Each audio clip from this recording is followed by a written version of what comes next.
Halo semuanya. Eh, Perkenalkan saya Arya dari kelompok satu.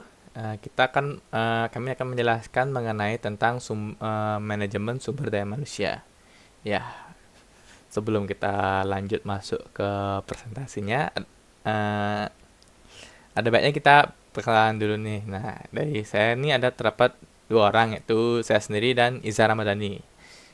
Saya dengan NIM 031 dan Iza Ramadhani dengan NIM 034. Oke. Lanjutnya, kita langsung saja masuk ke materi. Nah, baik. Sebelum kita belajar tentang manajemen sumber daya manusia, ada baiknya kita mengetahui apa sih SDM itu. Nah, jadi contohnya nih, misalnya dalam rangka sebuah perusahaan, nah itu kan dia tuh mau nggak mau harus mempunyai sumber daya yang tangguh. Nah, contohnya ini peran sumber daya manusianya. Inilah yang sangat menentukan bagaimana perusahaan atau organisasinya itu ke depannya.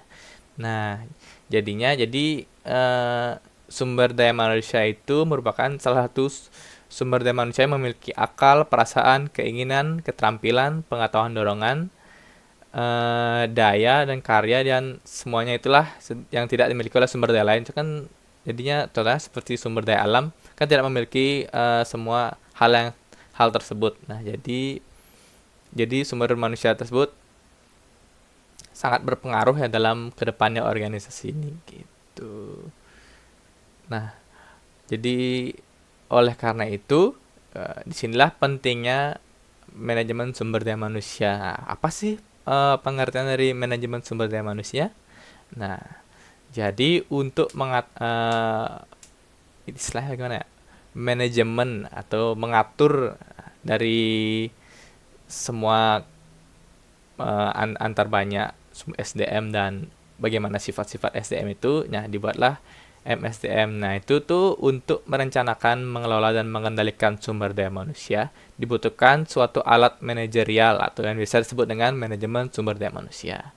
Nah, jadi manajemen sumber daya manusia ini dapat dipahami sebagai suatu proses dalam organisasi, serta dapat pula diartikan sebagai suatu kebijakan. Nah, manajemen sumber daya manusia ini merupakan pengakuan tentang pentingnya tenaga kerja organisasi sebagai SDM yang penting dan memberikan kontribusi bagi tujuan-tujuan organisasi. Nah, dan penggunaan beberapa fungsi dan kegiatan untuk memastikan bahwa SDM-nya itu bekerja secara efektif dan juga tidak adil lah, tidak timpang tindih begitu. Nah, begitu untuk pekerjaan. Nah, eh, kemudian dari mana sih lahirnya MSDM ini? Nah, sebenarnya anggap aja misalnya kita mempunyai sumber daya manusia itu yang banyak, namun kerjanya aur-auran. Nah, itu pun sumber sejarah lokal ya. Nah, ini dari mana sih sejarah lahirnya itu? Nah, atau enggak sejarah lahirnya itu awalnya timbul pada saat revolusi industri di Inggris dulunya begitu. Nah, kemudian di Indonesia pun sejarah tersebut juga ada ya gitu. Nah, dan salah satu peraturan yang mengatur tentang sumber daya manusia itu adalah Undang-Undang Nomor 13 tahun 2003 tentang ketenagakerjaan. Nah, ini merupakan salah satu bukti adanya sejarah MSDM di Indonesia. Nah, selanjutnya kita langsung masuk ke fungsi-fungsi dari manajemen sumber daya manusia. Ada banyak fungsinya nih. Nah, contohnya yang pertama itu fungsi perencanaan untuk kebutuhan. Nah, misalnya suatu perusahaan itu membutuhkan suatu SDM, bagaimana berapa dia butuh, tentang klasifikasinya, yaitu bisanya di mana. Nah, itu yang pertama itu dilaksanakan dua kegiatan, yaitu perencanaan dan peramalan permintaan tenaga kerja organisasi, baik untuk jangka pendek maupun untuk jangka panjang. Jadi fungsi dari manajemen SDM ini uh, ha- harus memiliki rencana untuk jangka pendek, jangka panjang dan sebagainya begitu. Kemudian ada juga kegiatan yang kedua itu analisis jabatan. Nah, analisis jabatan ini contohnya kayak si A kerja apa ya, si B kerja apa ya, sesuai dengan keahlian dan kemampuan yang dibutuhkan dari perusahaan tersebut. Nah, Jadi kedua fungsi itu sangat penting ya untuk melakukan kegiatan manajemen sumber daya manusia itu secara efektif. Nah, ya kemudian ada staffing sesuai dengan kebutuhan organisasi. Nah, setelah kita nentuin tadi nih kebutuhan SDM itu, nah selanjutnya kita mengisi formasi yang tersedia dengan contohnya rekrutmen. Nah, kan seperti biasa kita kan sebelum kerja biasanya kayak HRD gitu kan, diwawancara seperti itu. Kemudian ada diseleksi, setelah diwawancara diseleksi. Nah, setelah itu dipilih yang dinilai paling memenuhi tentang posisi tersebut. Nah, itu tuh merupakan salah satu dari fungsi dari manajemen SDM. Nah, selanjutnya setelah mereka bekerja nih, SDM itu bekerja, nah sebaiknya organisasi juga harus menganalisis nih bagaimana kinerjanya, apakah positif atau negatif, apakah sudah mencapai standar kinerja yang ditetapkan. Nah, kan udah kerja capek-capek masa nggak dikasih bonus, nah anggapannya seperti itulah gitu. Jadi dalam penilaian kerja ini dilakukan dua kegiatan utama, itu tuh penilaian dan pengevaluasian perilaku pekerja gitu. Kemudian yang kedua adalah analisis dan pemberian motivasi perilaku kerja. Nah, kegiatan penilaian ini dinilai sangat sulit baik bagi penilai maupun yang dinilai karena ini rawan munculnya konflik. Nah, contoh kayak bagi HRD misalnya dia tuh tidak bekerja maksimal, padahal sang SDM itu sudah bekerja secara sangat maksimal sekali. Nah, oleh karena itu harus hati-hati dalam memberikan penilaian ini begitu. Nah, selanjutnya ada fungsi perbaikan kualitas pekerja dan lingkungan pekerja.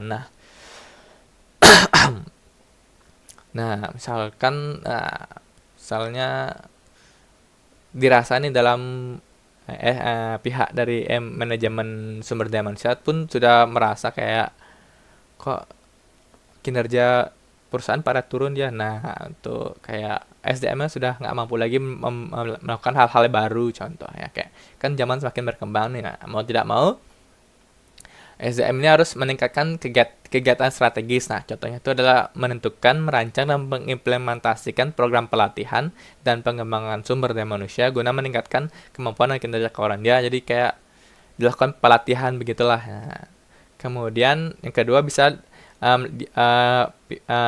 MSDM melakukan memperbaiki kualitas lingkungan kerja.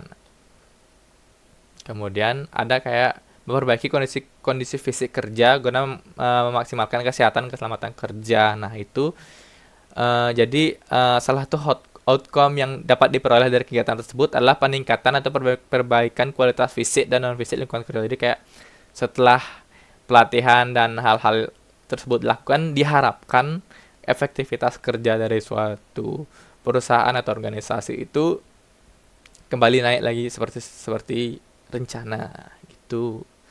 Ini merupakan fungsi dari manajemen SDM mengenai perbaikan kualitas kerja dan lingkungan kerja. Nah, kemudian ada lagi fungsi SDM yang lainnya, itu pencapaian efektivitas hubungan kerja. Nah, organisasi juga harus membuat standar bagaimana hubungan kerja yang efektif dapat diwujudkan. Nah, contohnya terdapat kegiatan utama, yaitu kegiatan pertama tuh mengakui dan menaruh rasa hormat atau respect kepada hak-hak pekerja. Nah, yang kedua melakukan tawar-menawar tentang atau bargaining dan menetapkan prosedur bagaimana keluhan mereka disampaikan. Kemudian melakukan penelitian mengenai kegiatan manajemen sumber daya manusia. Nah, itulah. Jadi kita harus respect juga ya terhadap hak-hak pekerja. Jadi kita tidak boleh semena-mena, walaupun kita itu sebagai manajemen, kita tidak boleh semena-mena terhadap hak-hak pekerja. Nah, jadi kayak kita harus menerima juga keluhan mereka itu bagaimana. Nah, seperti itu. Jika tidak tuh bisa terjadi kayak demo, mogok, dan sebagainya. Itu. Jadi itu beberapa dari fungsi manajemen SDM, dan lainnya tuh masih ada banyak lagi fungsinya ya gitu. Selanjutnya akan dilanjutkan oleh teman saya, Iza Ramadhani. Perkenalkan, nama saya Ihza Ramadhani dengan NIM 18055111034. Di sini saya akan melanjutkan presentasi yang telah dilakukan oleh teman saya, Arya. Yang pertama, saya akan menjelaskan apa sih tujuan manajemen sumber daya manusia itu sendiri. Menurut Kurzweil, dalam buku yang diterbitkan oleh Irianto pada tahun 2001, tujuan MSDM itu sendiri meliputi beberapa hal. Yang pertama, MSDM dapat memberi pertimbangan manajemen dalam membuat kebijakan sumber daya manusia untuk memastikan bahwa organisasi memiliki satuan pekerja yang bermotivasi dan berkinerja tinggi, serta memiliki pekerja yang selalu siap mengatasi sebuah perubahan dan memenuhi kewajiban pekerjaan secara legal.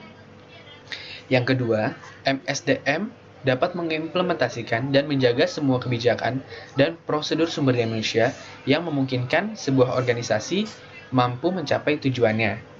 Yang ketiga, MSDM dapat membantu dalam pengembangan arah keseluruhan organisasi dan strategi, khususnya yang berkaitan dengan implikasi sumber daya manusia itu sendiri. Selanjutnya, MSDM dapat memberi dukungan dan kondisi yang akan membantu seorang manajer untuk mencapai tujuan perusahaannya. Yang kelima, MSDM dapat menangani berbagai krisis dan situasi sulit dalam hubungan antar pekerja. Yang keenam, MSDM dapat menyediakan media komunikasi antara pekerja dan manajemen sebuah organisasi. Dan yang terakhir, MSDM dapat bertindak sebagai pemelihara standar organisasional dan nilai dalam manajemen sumber daya manusia. Nah, dari ketujuh poin tersebut, di sini saya dapat menyimpulkan bahwa tujuan MSDM ini sendiri adalah yang pertama untuk meningkatkan produktivitas antar pekerja. Yang kedua, untuk memperbaiki kualitas kehidupan kerja. Dan yang ketiga, dapat melaksanakan dan menggunakan sumber daya manusia yang telah memenuhi aspek-aspek legal. Selanjutnya, apa sih tantangan bagi manajemen sumber daya manusia itu sendiri? Nah, tantangan dalam manajemen sumber daya manusia adalah sebuah MSDM di masa depan itu tidak akan sama lagi dengan kondisi di masa sekarang, bahkan masa lampau. Nah, pada masa sekarang, keberhasilan suatu organisasi sangat ditentukan oleh manajemen sumber daya manusia itu sendiri, yang mana setiap sumber daya manusia semakin hari, semakin zaman akan semakin berkualitas. Nah, yang ketiga, pada saat ini yang perlu dilakukan adalah meningkatkan pemahaman tentang maksud kegiatan MSDM itu sendiri, di mana sehingga sumber daya manusia dapat memberikan sumbangan yang optimal untuk keberhasilan operasional organisasi. Selanjutnya, strategi sumber daya manusia. Penentuan strategi sumber daya manusia perlu memperhatikan dan mempertimbangkan misi, visi, serta strategi sebuah perusahaan, serta perlu dirumuskan secara logis, jelas, dan aplikatif. Hal ini bertujuan untuk membuat sumber daya manusia itu menjadi lebih baik dan sesuai dengan yang diinginkan oleh sebuah organisasi atau perusahaan.